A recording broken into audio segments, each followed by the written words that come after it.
తమ్ముడు రేవంత్ రెడ్డి చాలా బాధతో ఈరోజు సెప్టెంబర్ 2 రాజశేఖర్ రెడ్డి గారు చనిపోయిన దినం గుర్తుంచుకో. ఈ వీడియో నేను విడిచిపెడుతున్నాను ఎందుకంటే రాజశేఖర్ రెడ్డి గారి రూట్లోనే నువ్వు వెళ్తున్నావు. ప్రజలను మర్చిపోయావు. నువ్వు ముఖ్యమంత్రి అవడానికి అనేక మంది కారకులు, అందులో నేను ఒకడిని.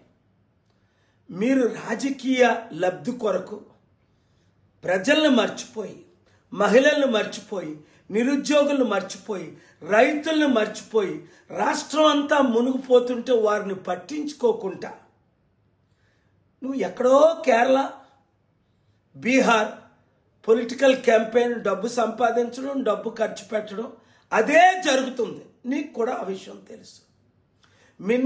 మినే టెకెల్ ఉఫార్సల్, త్రాచులో నిన్ను తోచగా నువ్వు దేవుడికి తక్కువగా కనబడ్డావు.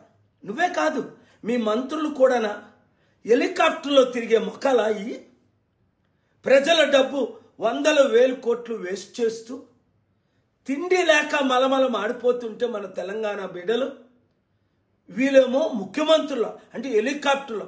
మీరందరూ పొలిటికల్గా పుట్టక ముందే మీ సోనియా గాంధీ పెద్ద పెద్ద వారందరూ నా హెలికాప్టర్లు వాడారు 30 సంవత్సరాల క్రిందట ఫ్రీగా. 3 హెలికాప్టర్లు 91 నుంచి సొంత విమానంలో తిరుగుతున్నా. అలాంటిది ఇప్పుడు ప్రజల కొరకు జూబ్లీహిల్స్ అంతా తిరిగాను, మెదక్ అంతా తిరిగాను, నల్గొండ అంతా తిరిగాను, 33 రాష్ట్రాలు తిరిగాను. కన్నీరు కన్నీరు కన్నీరు.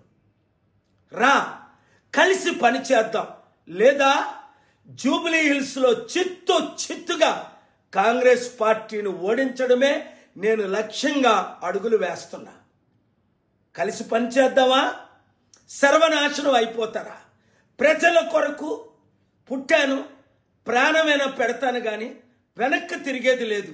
మీడియా చిత్తశుద్ధి ఉన్న ప్రతి ఒక్కరు 10 లక్షల కోట్లు అప్పు తీరాలన్న వారందరూ, ఎడ్యుకేటెడ్ అందరూ బయటికి రండి, యూత్ బయటికి రండి, నిరుద్యోగులు బయటికి రండి, నాతో కలవండి.